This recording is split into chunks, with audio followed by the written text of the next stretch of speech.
Ils sont venus devant Hérode. Et ils ont dit à Hérode, où est le roi des Juifs? Nous sommes venus l'adorer. Ils n'ont fait aucun cas de l'adoration au roi Hérode. Non. Au contraire, c'est au roi Hérode. Ils sont venus demander où est son successeur? Où est celui qui régnera sur la royauté? Celui qui a reçu l'onction, l'autorité au-dessus de tous. Ils sont venus, ils ont posé la question au roi Hérode. Où est celui des Juifs?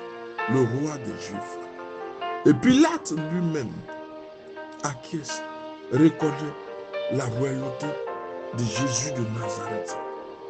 Alors, on ne peut pas donner une primauté à l'aspect temporel des choses. Non. Christ a dépassé, a transcendé les âges. Il est au-dessus de tout. Il a reçu l'autorité suprême.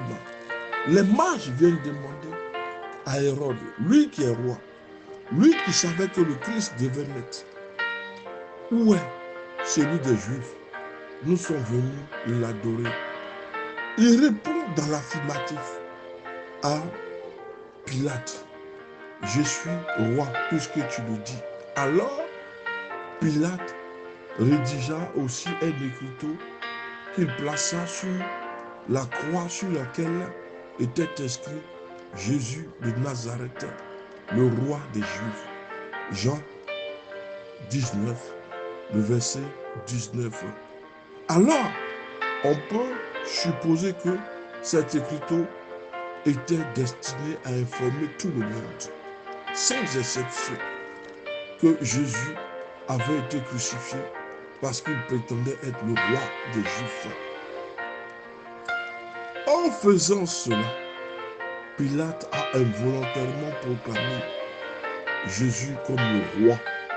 Jésus est venu établir un royaume afin que nous puissions devenir ses sujets et recevoir le salut.